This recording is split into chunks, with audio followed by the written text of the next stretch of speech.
Sejam todos bem-vindos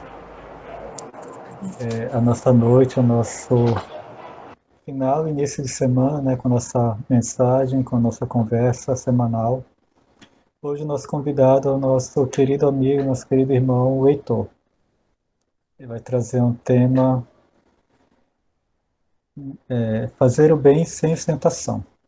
E aí, antes da gente conversar, como é de costume, a gente convida sempre para a nossa leitura da mensagem inicial e em seguida a nossa prece. Vamos então compartilhar aqui a mensagem. Pronto, pronto, carregando. Ok. A mensagem de hoje é intitulada No Reino Interior. Sigamos, pois, as coisas que contribuem para a paz e para a edificação de uns para com os outros. Essa é uma fala de Paulo em a Carta aos Romanos, capítulo 14, versículo 19. Não podemos esperar, por enquanto, que o Evangelho de Jesus obtenha vitória imediata no espírito dos povos. A influência dele é manifesta no mundo, em todas as coletividades. Entretanto, em nos referindo às massas humanas, somos compelidos a verificar que toda transformação é vagarosa e difícil.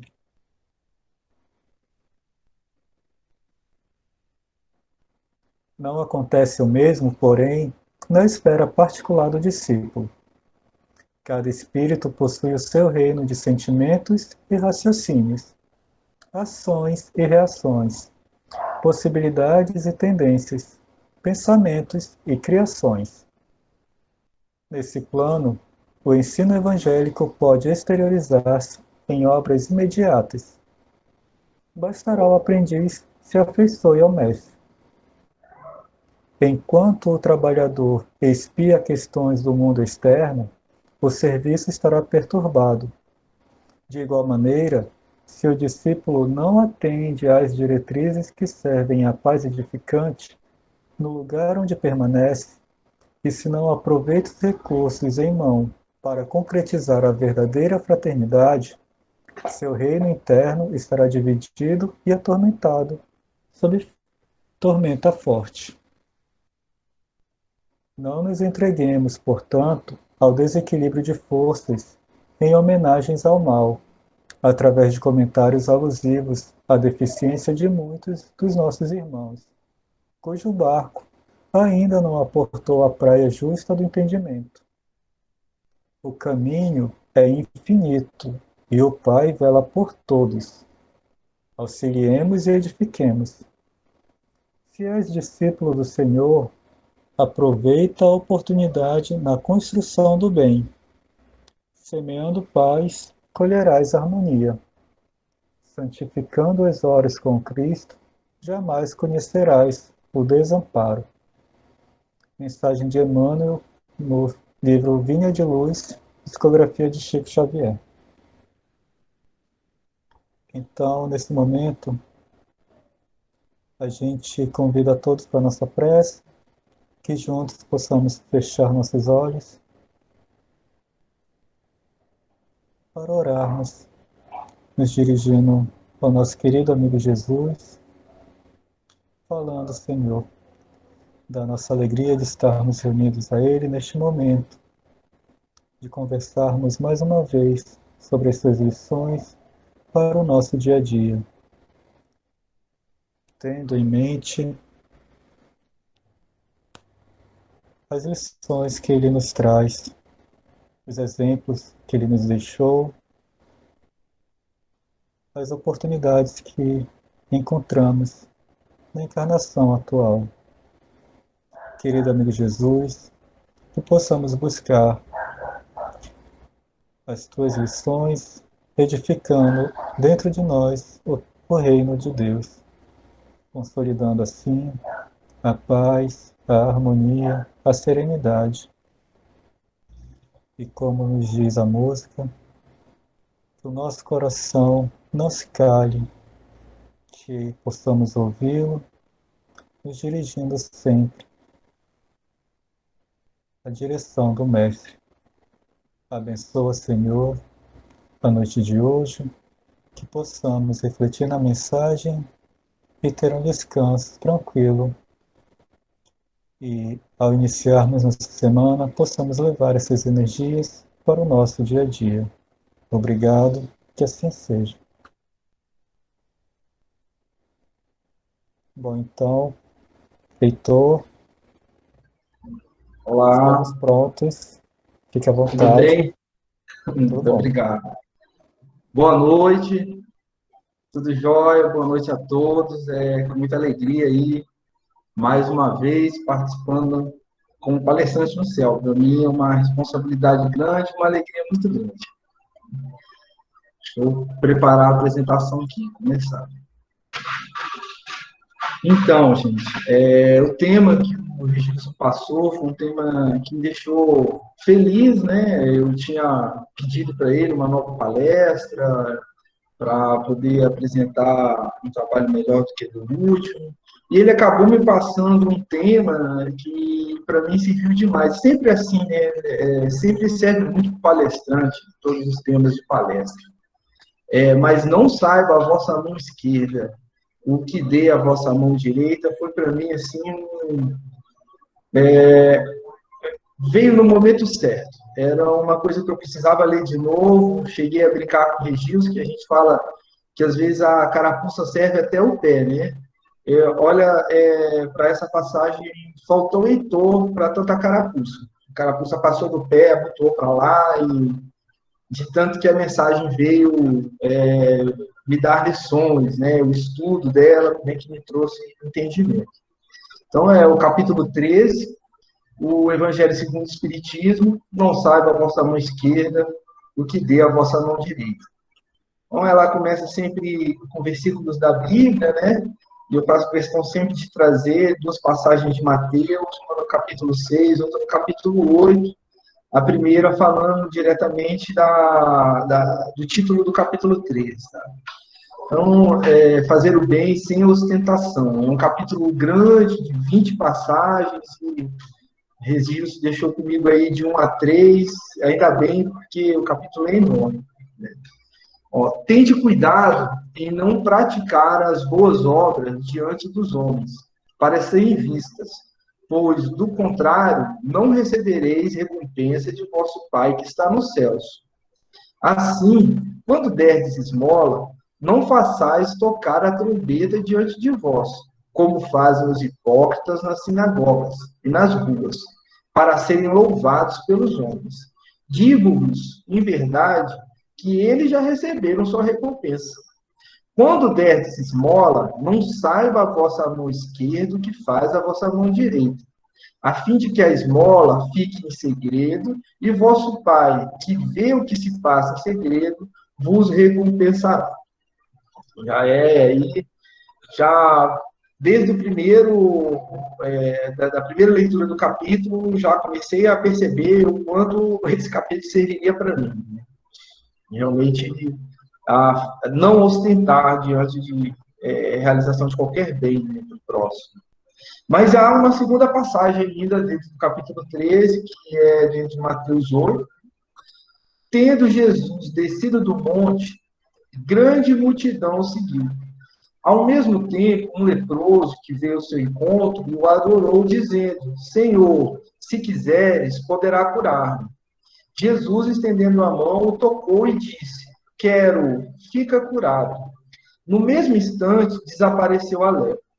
Disse-lhe então Jesus: Abstém-se de falar disto a quem quer que seja, mas vai mostrar-te aos sacerdotes e oferece o dom prescrito por Moisés, a fim de que lhe sirva de prova. E daí são as duas passagens que enredam todo o resto do ponto, fazer o bem sem ostentação. Aí alguma explicação sobre as duas passagens. Mateus 8 é o oitavo capítulo do Evangelho de Mateus, né? Abrange diversos episódios do ministério de Jesus na Galileia, antes da morte de João Batista. Trata, principalmente no capítulo 8, sobre os milagres realizados nesse período aí, do ministério de Jesus na Galileia, antes da morte de João Batista. Já o capítulo 6 de Mateus, né, o sexto capítulo, contém uma porção intermediária do Sermão da Montanha e o Pai Nosso. Né? No capítulo 6, Jesus faz um pedido, né, para, olha, vai lá e mostra. Primeiro ele pede para não contar para ninguém, mas depois ele explica, vai lá o sacerdote e mostra. Mas esse pedido era em cima da lei e o costume da época. O leproso levar ao sacerdote a prova da cura ia dar para ele o direito de viver entre as pessoas novamente, né? A gente nem usa mais o termo lepra, vem escrito até no Evangelho segundo o Espiritismo que eu usei, porque já é um termo pejorativo que faz uma discriminação, como se fosse um bullying. Tem um outro termo mais científico, eu tenho certeza que a Lisiane deve saber muito mais do que eu, mas não é nem certo falar lepra. Mas como ele foi curado, e quando a pessoa tinha isso na época, ela era tirada do convívio social com os outros, e Jesus fala, vai lá e mostra para você reconquistar o direito de viver com todos. Então, aí são as duas passagens que me enredam, e eu tentei buscar um livro que pudesse me orientar aí nos comentários sobre o capítulo 13. E, graças a Deus, tive a sorte de, numa pesquisa feita por outra pessoa que estava pesquisando ao mesmo tempo, de achar as perguntas dos Espíritos que fazem referência ou têm a ver com o capítulo 13. Então, no livro dos Espíritos, eu achei aí a parte terceira, o nome do rapaz que fez o estudo é Sérgio, esqueci o nome dele agora, mas ele que deu esse direcionamento das perguntas aí, para procurar o capítulo 11, caridade e amor do próximo, que é isso que se trata, né? Fazer o bem, fazendo a mão direita, a mão esquerda esconder a direita, fala sobre essa caridade, essa forma de realizar o bem do próximo. Então, eu achei por bem fundamentar só com a obra de Kardec, para não colocar muita opinião minha, e achei a pergunta 886. Qual o verdadeiro sentido da palavra caridade, como a entendia Jesus? Beleza. Benevolência para com todos, indulgência para as imperfeições dos outros e perdão das ofensas. Já é uma frase aí curta, posso dizer, mas que leva uma vida inteira de aplicação na vida. Uma encarnação inteira, talvez a gente não consiga fazer essa benevolência com todos, devido ao nosso orgulho exacerbado, a nossa vaidade, né? Os nossos problemas aí entre as nossas pessoas que estão à nossa volta, porque precisamos nos entender com ela, mas muitas vezes ser benevolente com essa é difícil. Indulgência para com a imperfeição dos outros, também complicado, somos muito julgadores, e perdoar as ofensas, que é outra coisa também muito difícil, mas necessário. O amor e a caridade são o complemento da lei da justiça, pois amar o próximo é fazer-lhe todo o bem que nos seja possível e que desejáramos que nos fosse feito. Eu deixei em negrito isso daí, porque grande parte do estudo aí do capítulo 13, vocês vão ver mais à frente, vem falando da forma como se faz a caridade, de como se chega perto do próximo e o ajuda, né? Isso tem que ser feito sempre de uma forma como nós desejaríamos que fosse feito com a gente. A gente vai estender mais o assunto aí nos próximos slides, mas fiz questão de ressaltar isso. Tal o sentido dessas palavras de Jesus: amai-vos uns aos outros. Bom, aí trago mais continua, né, essa explicação aqui, essa resposta da pergunta 886, foi dada por São Vicente de Paulo. Então, ele começa aí, eu coloquei as aspas, eu acabei colocando em todas, mas quem está respondendo a pergunta 886 é São Vicente de Paulo. Então, ele continua: a caridade, segundo Jesus, não se restringe à esmola, abrange todas as relações em que nos achamos com os nossos semelhantes. Sejam eles inferiores, nossos iguais ou os nossos superiores. Então, a gente ajuda todo mundo, não só quem está do nosso lado ou abaixo, mas até quem é nosso superior pode necessitar de alguma forma de uma ajuda nossa. Isso é bem interessante. Ela nos prescreve a indulgência, porque de indulgência precisamos nós mesmos. Já é um fato. e nos proíbe que humilhemos os desafortunados, contrariamente com o que se costuma fazer. Aí eu sempre tentei colocar imagens nos slides e achei essa do Chico, quando falou em caridade, eu falei, vou pesquisar alguma coisa do Chico Xavier, alguma imagem dele, e achei essa, que acredito ser realmente frase dele, porque na internet tem muita coisa, a gente tem que sempre procurar a veracidade, né, para ver se realmente existe relação entre o autor e o que está escrito, mas essa frase, acredito que seja assim dele. Se Allan Kardec tivesse escrito fora do espiritismo não há salvação, eu teria ido por outro caminho. Olha o Chico Xavier. Graças a Deus, ele escreveu fora da caridade, ou seja, fora do amor não há salvação. E que eu acho bonito que é um sentimento de doação que o Chico tem, assim, tão forte, que ele afirma, olha, se o Allan Kardec tivesse falado que a salvação estava no espiritismo, eu ia seguir outro caminho. Porque o entendimento dele, o sentimento dele, o impulso que ele tinha pela vida, era que fora da caridade, fora do amor, é que não existe realmente salvação. Já aí, mais no final da encarnação dele, nosso amigo Chico, né, já Pablo Inazinha, já mais velho. E aí eu lembro, assim, também, de alguns exemplos do Chico, por isso que eu coloquei até nessa parte, falando sobre caridade, e que a gente vai falar agora, logo à frente, sobre dificuldade de se realizar isso sem ostentação, sem orgulho, sem vaidade. E o próprio Chico Xavier, como conta no filme, né, no filme dele, na minissérie que sai também, às vezes, na TV Paga aí, ele teve dificuldade com isso, tanto que ele foi pego por dois repórteres que se diziam estrangeiros, da revista Manchete, não é mesmo? Que foi lá, fotografou, filmou ele, e ele, filmou não, fotografou e fez uma matéria sobre ele, né? E ele sofreu consequências sérias desse engodo, pode falar assim, desse engano. E chegou a questionar Emmanuel, e perguntar, mas Emmanuel, por que você não me falou, né? Deve ter questionado, no livro, no filme aparece alguma coisa assim.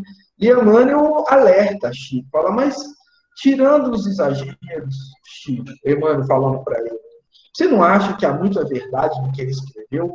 Há muita vaidade nas fotos? Então, a gente vê como é difícil. A gente está falando de Chico Xavier, que pegou ali, como é que eu posso dizer, uma chamada de atenção de Emmanuel, por ter passado por uma situação onde ele foi parar numa revista de nível nacional, ele questionou e Emmanuel falou, mas você não está vendo aí também em você muita vaidade? Você não acha que esses dois que te enganaram têm alguma razão?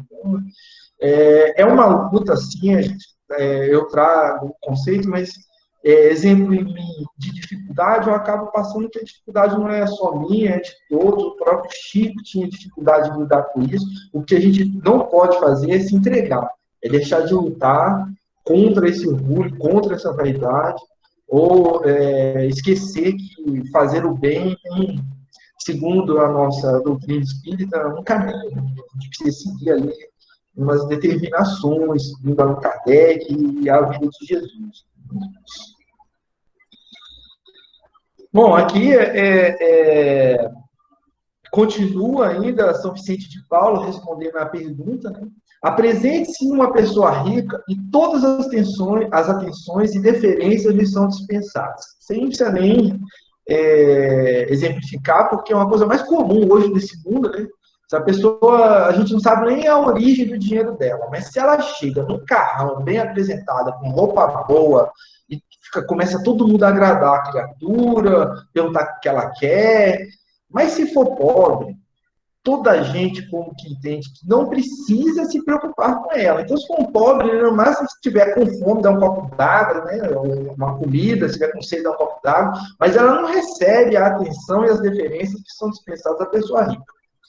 No entanto, quanto mais lastimosa seja a sua posição, tanto maior cuidado devemos pôr em não aumentarmos o infortúnio da humilhação. Então, você chegar, a pessoa que xinga, isso é verdade, né? Eu brinco com a família que já fui pobre um dia, mas é porque eu sou pobre até hoje, sou pobre desde que eu nasci. Então, quando a gente chega numa festa e você chega o outro lá que tem status, tem poder, tem cargo, tem dinheiro, a gente percebe que toda festa olha para o cara e você que é pobre fica meio ali. E isso é uma forma de constranger a pessoa que não tem a ofertar recursos financeiros, materiais, em detrimento daquele que tem. Né? E é o contrário, justamente a pessoa que está passando por dificuldade, como diz São Vicente de Paulo aí, é que merece maior atenção, para a gente não aumentar já o que ela sofre com mais humilhações diante da situação que ela vive hoje. Lembrando que ela está encarnada ali, passando por essa situação agora. Né? Sabe Deus por quê. Mas a nossa obrigação é estar ali e amparar e amar esse irmão e tentar diminuir esse sofrimento, né? Não aumentá-lo através de uma humilhação. O homem verdadeiramente bom procura elevar aos seus próprios olhos aquele que lhe é inferior, diminuindo a distância que separa. Mesmo porque a gente sabe que no mundo dos espíritos, se a gente quer, isso é o Haroldo Dutra fala, eu tento não montar as minhas palestras sem tocar o nome do Haroldo, mas não consigo, eu vejo muita palestra dele. Então ele fala que ele e todos os outros que no mundo dos espíritos, se você quer perceber que alguém tem ali alguma ascensão, algum status, é porque você vai ver essa pessoa sempre servindo. É um servidor. E a pessoa que está sendo servida, geralmente ela está numa condição de luta por crescimento. Então, se você vê alguém sendo servido dos espíritos, a pessoa está lutando ali para crescer. Mas se você vê alguém servindo o tempo todo, trabalhando, esse é grande. Esse é alto. Esse está acima. Então, aí a gente vê essa disparidade no mundo de hoje, principalmente entre nós aqui encarnados. Aí, sobre aumentar o infortúnio da humilhação, eu também não posso esquecer de como Paulo se esforçou para se aproximar dos gentios, né? Para criar um link com a pessoa que ele queria evangelizar. Então, ele mesmo fala em várias passagens, se fez fraco para os fracos, se fez forte para os fortes. O que ele estava querendo dizer? Se aproximou, sem humilhar, tentando criar uma empatia entre a pessoa que ele queria evangelizar, e assim ele não a humilhava, a trazia para ele, né, e conseguia ali passar alguma coisa da evangelização cristã que ele queria para os gentios. E fora, lembrando aqui do exemplo de Paulo, né, que ele tentava criar esse link, e muitas vezes, na tentativa de criar o link com aquela população, com aquela região, ele era apedrejado, né, preso, torturado. Um exemplo bom para se dar. Aí a gente continua, né, a questão 888, que se deve pensar da esmola. O que é esmola? Condenando-se a pedir esmola, o homem se degrada física e moralmente. Então, pedir a esmola, a pessoa que está na condição de pedinte, ele está se degradando, tanto física quanto moralmente. Ela se embrutece. Uma sociedade que se baseie na lei de Deus e na justiça deve prover a vida do fraco sem que haja para ele humilhação. Bom, eu não gosto muito de dar exemplos fora do Brasil, porque a gente cria uma ilusão de que tudo lá é bom e aqui é ruim. Mas a verdade é que na Europa você vê aí essa parte, eles não acham que o europeu ou o americano seja mais educado que nós, ou mais gentil, mas eles são mais civilizados, né? É diferente ser civilizado e ser educado e gentil. Né? Nós somos mais educados, nós somos mais gentis, mas eles são mais civilizados. E na minha opinião, né?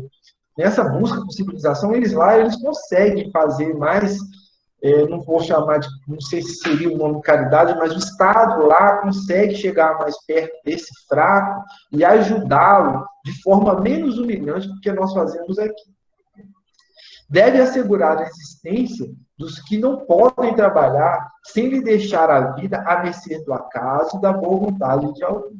Então, uma sociedade, né, que se baseia na lei de Deus, ela vai em busca desse fraco, sem humilhá-lo, e tenta melhorá-lo, trazê-lo à vida, fazer com que ele pare de se degradar física e moralmente, deixe de se embrutecer, e consiga viver aí de acordo com o que Jesus Cristo pede, né? Jesus Cristo orienta. Mas aí existe uma outra pergunta. Então, dar-se-á reproveis a esmola? Então, Kardec pergunta, como você está reprovando a esmola, como é que é? A resposta é categórica, não. O que merece reprovação não é a esmola, mas é a maneira porque habitualmente é dada. O homem de bem que compreende a caridade de acordo com Jesus vai ao encontro do desgraçado sem esperar que ele se estenda a mão. Sabe que a visão espírita em relação ao pedinte tem várias explicações aí, mas a gente não está aqui estudando, fazendo uma análise sobre o pedinte, mas sobre nós que estamos ali em condição de ajudar. Né? Então, ir de encontro ao desgraçado, né, é procurar saber aonde está essa pessoa e ir até ele sem o intuito de humilhar, tentar ajudá-lo.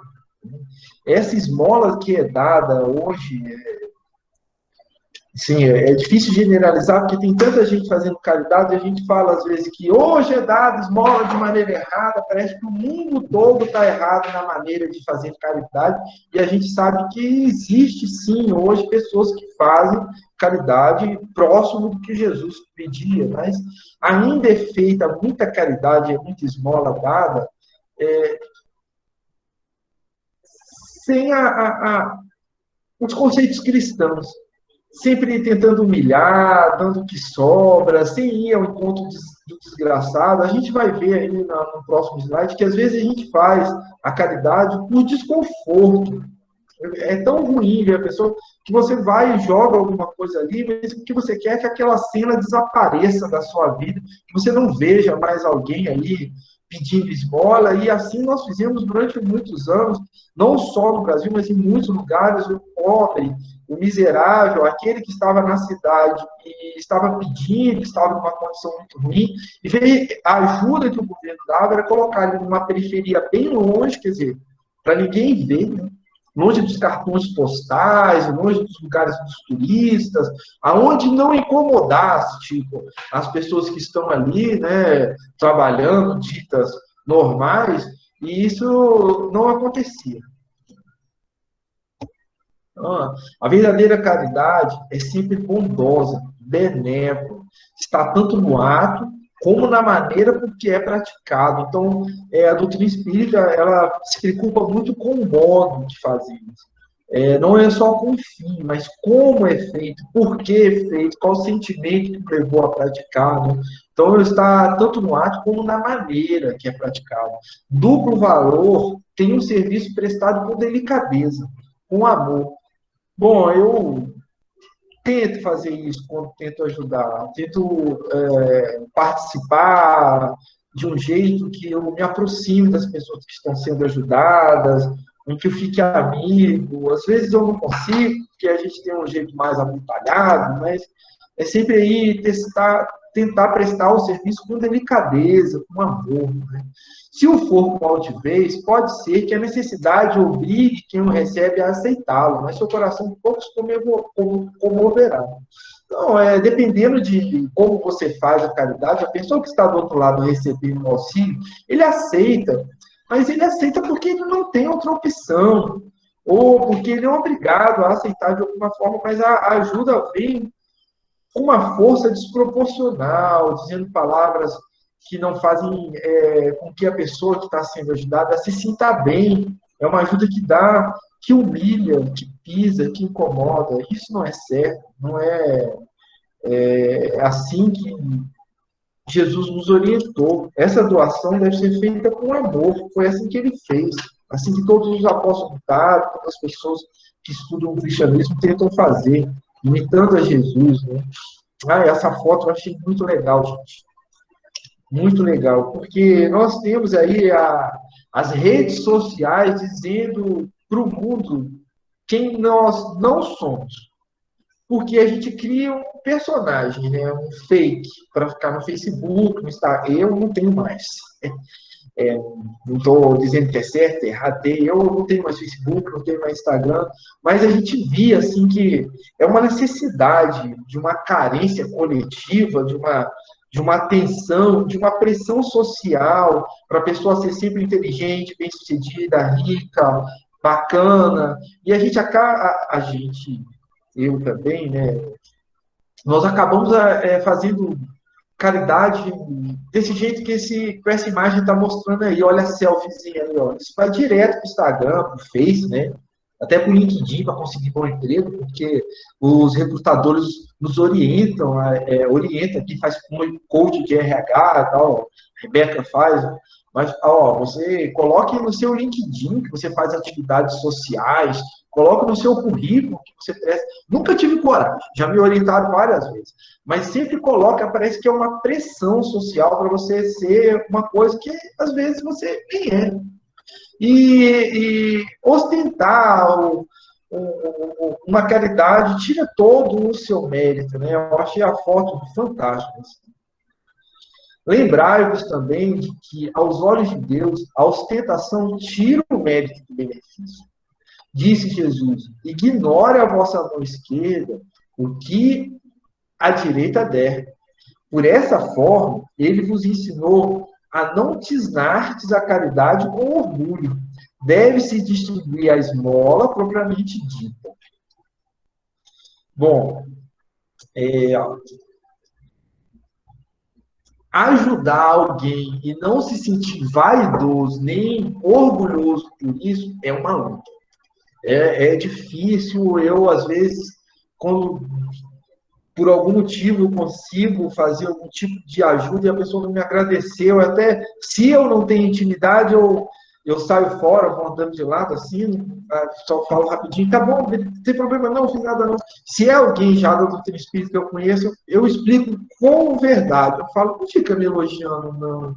Já é difícil para mim, para caramba, cuidar do meu orgulho, da minha vaidade, já é um egoísmo danado, eu já adoro aparecer, eu faço uma coisinha besta, tu vai me elogiar, deixa pra lá, eu ainda preciso melhorar, porque eu tenho medo dessa confusão de caridade e orgulho, porque eu preciso, pelo menos uma posição pessoal minha, agradar Jesus, e se eu faço isso com ostentação e ele não gosta, então eu não posso fazer, então mas é um impulso, como eu estava contando lá no slide do Chico. Até Chico, uma hora, se sentiu vaidoso, e isso é fato porque Emmanuel chama a atenção.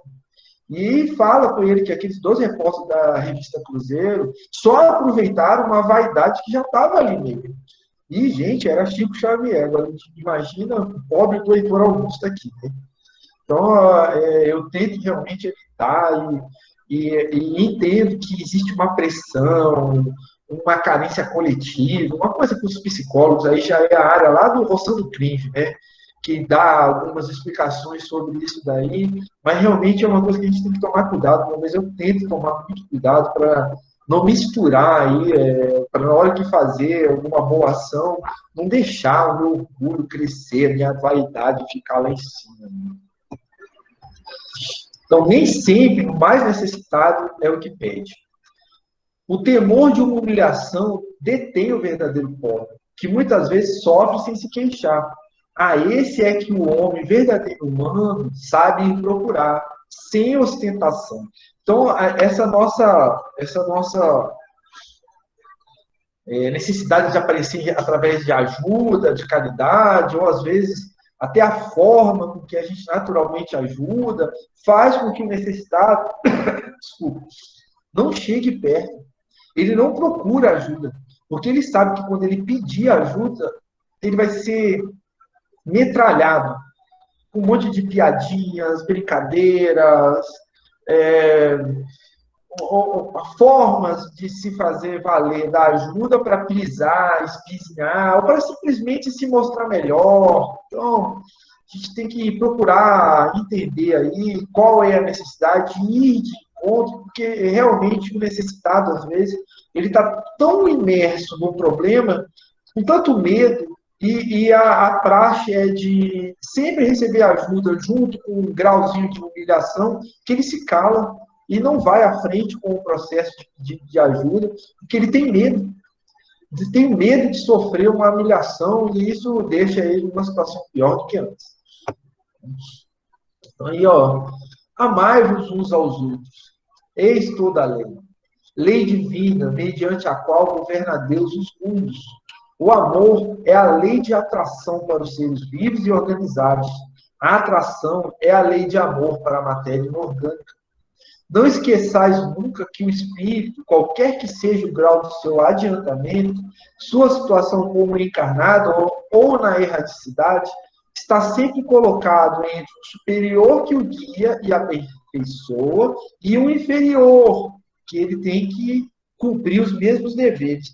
Eu achei muito legal aí essa parte de ver que a gente tem alguém aí que está sempre nos olhando, mas a gente tem alguém abaixo de nós que a gente tem a obrigação aí e o dever de tentar ajudar, não é mesmo? Procurar a aproximação aí com quem a gente precisa ajudar é uma obrigação nossa, isso que eu entendi. Do mesmo jeito que quem está acima, nosso guia, que nos aperfeiçoa, nosso anjo da guarda, que vem e nos ajuda, a gente também tem a obrigação de procurar quem está abaixo e cumprir os nossos deveres, passar essa ajuda à frente, né? A gente tem vários exemplos de pessoas que buscam, né? Chico, Paulo, Jesus Cristo, que ia ao encontro de todos, né? Era questionado por causa disso, que às vezes estava sentando, almoçando com o publicano, conversava com o ladrão, mas ele não estava ali se misturando, sendo conivente, ou ajudando o ladrão a roubar, ele estava muito pelo contrário, trazendo o cara de volta, a pessoa de volta à vida cristã. Então, aí, ainda São Vicente de Paulo, tudo isso dito até agora é do Livro dos Espíritos, né? Resposta de São Vicente de Paulo. Sede, pois, caridosos, praticando não só a caridade que vos faz dar friamente o órgão que tirais do bolso ao que voá-lo ousa pedir, mas a que vos leve ao encontro das misérias ocultas. Sede indulgente com os defeitos dos vossos semelhantes, em vez de vos voltar de desprezo à ignorância e ao vício, instrui os ignorantes e moralizai os viciados. Sede brandos e benevolentes para com tudo, o que vos seja inferior. Sede-o para com os seres mais ínfimos da criação, e tereis obedecido à lei de Deus. Então, são essas afirmações veementes, assim, do Livro dos Espíritos, do Livro dos Médios, que vão me deixando assim preocupado. Meu Deus, eu tenho que fazer, eu preciso ser indulgente, eu tenho que parar de ver o defeito dos meus semelhantes, instruir as pessoas que estão aí viciadas, com defeitos morais, os que ainda não têm o saber, os ignorantes, né? Ser brando e benevolente sempre com todo mundo, isso é muito difícil. É só a gente seguir o exemplo de Santo Agostinho, né? Que é Santo Agostinho. Todo dia, no final da noite, antes de dormir, ele passava o dia dele mentalmente, da hora que ele acordou até a hora que ele deitou, e via o que ele tinha acertado, o que ele tinha errado. Então, se a gente pega um capítulo desse aí, o capítulo 13 do Evangelho, por exemplo, e essas perguntas em sequência do Livro dos Espíritos, a gente vê que, às vezes, num dia a gente erra muito, falha, julga, vê os defeitos, não conseguimos desprezar a ignorância e o vício, muito pelo contrário, a gente fala mal, eu não consigo chegar perto, às vezes, para moralizar um viciado, ensinar alguma coisa ao ignorante. Então, são pontos de tratamento para todos nós aí, que a gente precisa ficar sempre atento. Mas continuei ainda, porque existiam mais perguntas no Livro dos Espíritos em relação a esse capítulo 13. Aí a pergunta 889. Não há homens que se veem condenados a mendigar por sua culpa? Sem dúvida. Outra resposta também, assim, na hora que eles dão algumas respostas no livro dos Espíritos, que é para não deixar nenhum tipo de interpretação. Sem dúvida. Mas se uma boa educação moral, até achei esses lápisinhos aí em forma de coração, lhes houvera ensinado a praticar a lei de Deus, não teriam caído nos excessos causadores da sua perdição. Disso, sobretudo, é que depende a melhoria do nosso planeta. A gente está vivendo um período aí que a gente acredita de regeneração, não é mesmo? E a gente vê aí uma pergunta feita no século XIX, já dos espíritos dizendo de que depende a melhoria do nosso planeta. Então, depende de uma boa educação moral. Então, se essas pessoas são condenadas a mendigar por culpa delas, falta na sociedade, como a gente viu nos slides anteriores, uma educação, uma atitude mais proativa em cima dessa pessoa que está mendigando, para dar algum tipo de ensino moral, de educação, de amparo, para dar à pessoa a chance de poder fazer uma outra coisa, de receber méritos que lhe permitam não ficar mais na mendigância. Não dá só para cruzar o braço, olhar e falar, ah, ele veio para ser mendigo mesmo, deixa ele ali. Deixa ele mendigando até morrer. Não é isso. Nós precisamos aí chegar até essa pessoa e passar algum tipo de educação, de ensinamento, de amparo, de abraço, de carinho, sempre com muito amor, sem humilhar, sem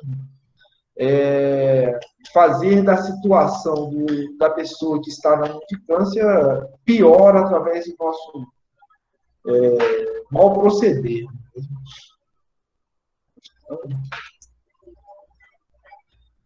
Disso depende a melhoria do planeta.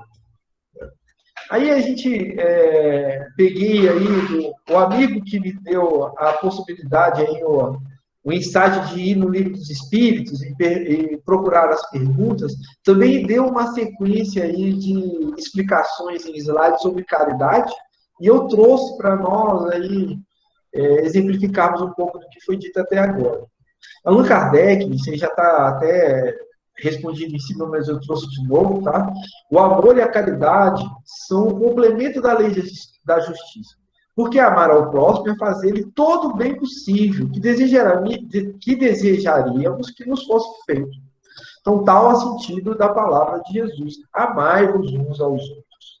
Então, fazer para o outro, se colocando no lugar dele. É uma questão de empatia, né? É na hora que você vai ajudar alguém que está mendigando, é você pensar, se eu tivesse sentado ali, naquela sarjeta, com aquela canequinha na mão, todo sujo, querendo dinheiro para comer, querendo um abrigo, como que eu queria ser tratado?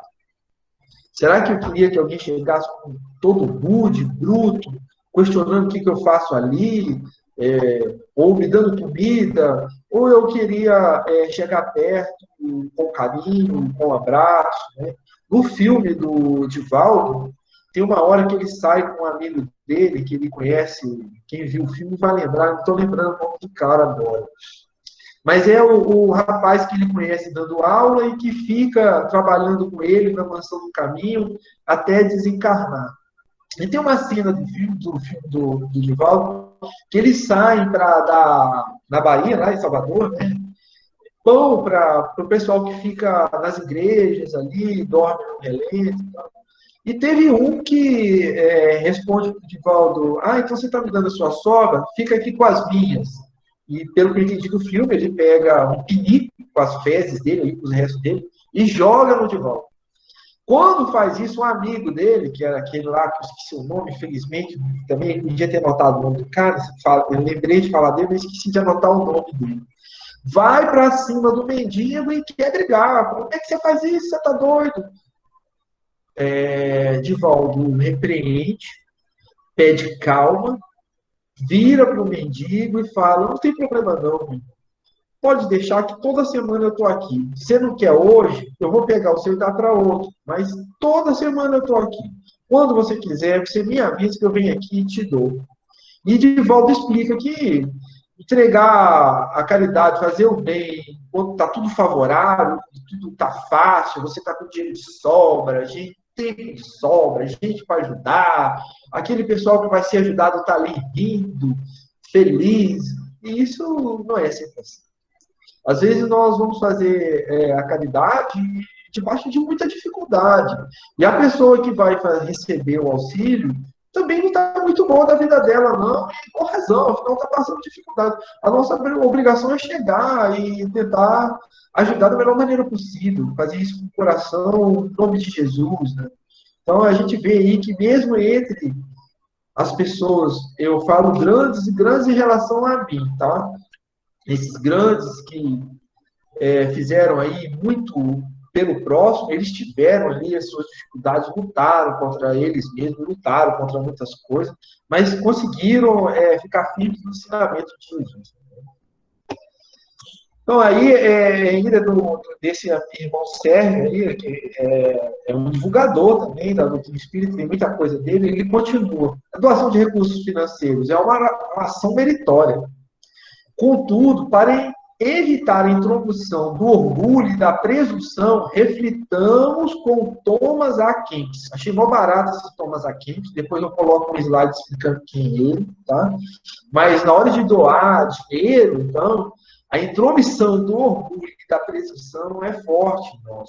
Não sei, nós, falo na terceira pessoa, mas pelo menos em mim, como se eu tivesse dinheiro para doar toda hora, que quase nunca tenho. Mas quando a gente consegue segurar o orgulho de ter feito isso, né, a vaidade, a gente se sentir bem com a doação é uma coisa. Mas transformar aquilo numa arma, então, sou bom mesmo, e deixar o orgulho aflorar, realmente está totalmente errado. Mas olha o que esse Keynes diz. Muitas vezes parece caridade o que passa de amor próprio. Porque a inclinação da natureza, a vontade própria, a esperança da recompensa, o gosto da comodidade, rara vez nos abandonam. Verdade. Eu não sei vocês, mas pelo menos a mim. Eu faço com amor, mas fazer isso sem, sem deixar o orgulho, a presunção, a vaidade tomar conta, é uma luta constante. Porque esse tipo de coisa, essa esperançazinha de ter uma recompensa, vou ajudar essa pessoa agora, mas ela lá na frente se dá bem e me ajuda também, entendeu? Isso aí é difícil. Rara vez nos abandona. Quem possui caridade verdadeira e perfeita, em nada busca a si próprio. Pelo contrário, o que deseja é apenas que Deus seja glorificado em todas as coisas. Então, eu ainda não consigo, mas eu fico me repreendendo. Falo, não, meu amigo é para Jesus, não faça isso não, daqui a pouco o cara fica bravo contigo. Bravo não, né? Não vai gostar, você está fazendo para agradá-lo. Então a gente tem que buscar aí, lutar contra isso, né? Para que seja apenas Deus glorificado por esse tipo de coisa. Agora, olha que legal, Thomas. Esse cara nasceu em 1380, tem uma foto dele aí, uma pintura dele, não sei se é ele mesmo, né? Na Renânia do Norte, perto da Colônia. Coloquei aí como se eu soubesse onde é. Tentei pesquisar agora perto, não consegui. Mas faleceu em 24 de julho de 1471 no Mosteiro de Santo Inês. Ele produziu 40 obras de literatura devocional moderna. E o livro mais célebre dele é Imitação de Cristo, composto por 4 volumes, do qual apela a uma vida seguida ao exemplo de Cristo, valorizando a comunhão. Pô, eu achei muito legal essa, essa visão desse Kempis, como que bate com a visão espírita, né? Ele escreveu 4 volumes de um livro, Imitação de Cristo, onde ele estava apelando a que todos vivessem segundo Jesus Cristo. E ele fez isso, gente, em 1380, no século XIV, um período da Idade Média terrível, de atrocidades, em tudo quanto é canto em nome de Deus. E nós tivemos aí esse Kempis escrevendo 4 volumes, tentando conduzir as pessoas a ter uma vida seguida no exemplo de Cristo. Então, achei muito legal. Não sabia nem que ele existia. Quando percebi isso na pesquisa, acabei trazendo aí alguma coisa desse grande cristão aí do século XIV. Então, aí, doar tempo com esquecimento do eu. Doar tempo em benefício do próximo com esquecimento do eu exige abnegação. Ah, detalhe, voltar aqui que eu esqueci de falar. Ele foi considerado um místico. Na época não tinha espiritismo, né? Então, ele tem algumas outras passagens assim, muito próximas assim, da nossa doutrina, mas ainda não tinha como enquadrá-lo nela, né, na doutrina espírita. Então, na época, ele foi considerado místico. Então, doar o tempo com o esquecimento do eu. Quantas vezes nos requisita para uma atividade caritativa e alegamos que temos outra coisa para fazer? Essa daí, o Heitor quase se enquadrou. Quem é do céu, acompanha os trabalhos, né? Sabe que mais um pouquinho eu me enquadrava nessa pergunta aí. Quantas vezes nos escondemos com medo de que descubram o nosso eu? Amemo-nos uns aos outros e façamos ao trem o que quereríamos que nos fosse feito.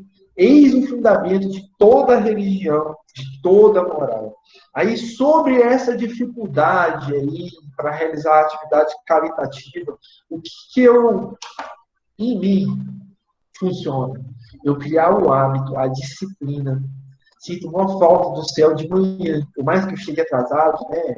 Que raramente acontece, mas às vezes acontece, que eu moro muito longe do céu, quem me conhece sabe, mas criar a disciplina, o hábito de acordar, de ir, de voltar, de participar da atividade, isso aí é o que faz a gente doar esse tempo com o esquecimento do eu. É fato que tenho que confessar que, no meu caso, depois que eu vou, eu me sinto muito bem e falo, graças a Deus que eu vim, se eu não tivesse vindo, eu não ia poder participar, e gosto de ajudar e tudo, mas sair de casa para ir, às vezes, é difícil.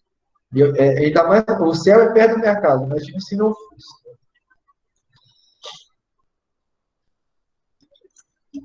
Aí o nosso amigo Sérgio, né,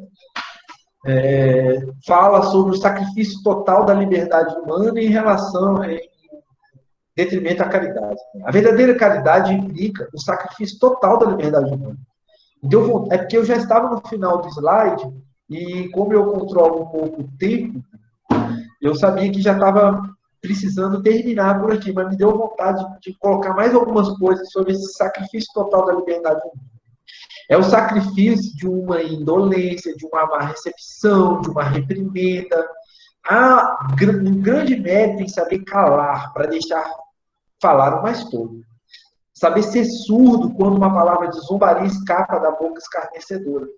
Saber obedecer aos imperativos da vontade de Deus quando nos obrigam a fazer algo despropositado. Então, aí é uma caridade que não tem bens materiais. É você entender que aquela pessoa que está falando aquela zombaria está precisando de amor, de um abraço, de um carinho, está ignorante sobre os preceitos de Jesus, ainda não sabe o que fazer. E ele fala, Jesus mesmo disse, né, que o homem é mais... Como é que é? O homem, ele é mais frágil que perverso. Exatamente. Então, é uma fragilidade que ele expõe através de uma boca escarnecedora, de uma zombaria, de uma, de uma falta de educação, e a gente recebe aquilo e o nosso primeiro intuito é revidar, mas a verdade é que a gente tem que saber se calar. É um tipo de caridade moral muito difícil de se fazer. Que às vezes são zombarias, são formas de escarnecer que mexe realmente com o nosso, pega na ferida, né? Vai lá naquele ponto onde o seu orgulho, que você pensa assim, ó, pode mexer comigo de tudo quanto é lugar, só não toca aqui nessa parte da minha ferida do orgulho, porque aí vai o cara, na hora que ele abre a boca e dá-lhe lá, aí a sua vontade é o quê? Repreendê-lo, né? Na mesma hora. Mas a gente tem que entender que esse total sacrifício da liberdade é também saber se calar, não revidar na mesma moeda, não é mesmo? É ser resiliente, aos propósitos imperativos de Deus, saber que está passando por aquela situação, tanto você tem que aprender, quanto a pessoa que está falando também, ela precisa aprender alguma coisa, e tentar passar por ela, por essa situação, de uma forma que saiam todos os dois melhores, não é mesmo? E se você pega uma reprimenda e revida, isso com certeza não vai acontecer. Então, recordando aí os avisos espirituais, podemos dizer que a caridade se faz de diversas maneiras, por pensamentos, palavras e atos. Aí eu ressalto pensar. Você, quando pensa o bem, atrai o bem, você fica com mais fundamento para as palavras e os atos saírem na mesma direção. Então, eu tenho particularmente tentado doutrinar os meus pensamentos para ficar o tempo todo sintonizado no bem, porque assim eu acho que as minhas palavras, os meus atos, consequentemente, naturalmente, vão seguir a força dos meus pensamentos. E isso é, às vezes, difícil de fazer, mas estou tentando. Né? Saibamos pensar bem, para que as nossas palavras sejam sãs e possam ser transformadas em atos puros de bondade na sociedade. Enquanto o bem existir, o mal tem cura. Bom, meus amigos, muito obrigado. Tá? Eu não sei aí como é que foi para vocês a palestra, mas estudar e poder falar um pouco sobre esse assunto foi muito bom para mim. Realmente foram momentos de reflexões aí muito fortes que eu tive diante do tema, e eu espero ter colaborado para reflexões de alguns de vocês aí e ter levado alguma mensagem positiva para todos. Muito, muito obrigado. Tá bom, Riquilson, Dona Carla, todos aí do céu, muito obrigado.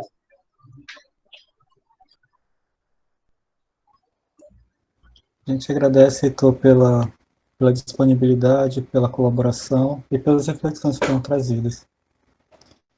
E uma coisa me chamou muita atenção, né? Um dos slides me chamou mais atenção, né? A questão que fala que o amor é amai-vos uns aos outros, fez toda a lei. E hoje, mais do que nunca, né, a gente percebe o quanto é importante essas atitudes, né, de respeito pelo outro, de caridade, através do respeito do nosso próprio sacrifício, né? Então, como você trouxe, a caridade pode ser feita de várias formas, né? Vista, feita de várias formas. E a gente também tem a nossa possibilidade de exercer a caridade. Então, é muito legal isso. Mais uma vez a gente agradece e agora a gente convida então para a nossa prece final.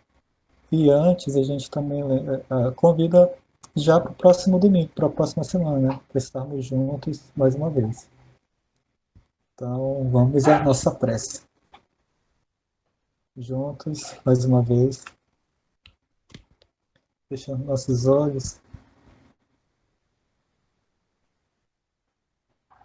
nos acalmando, pensando no momento de agora, percebendo nossa respiração mais tranquila.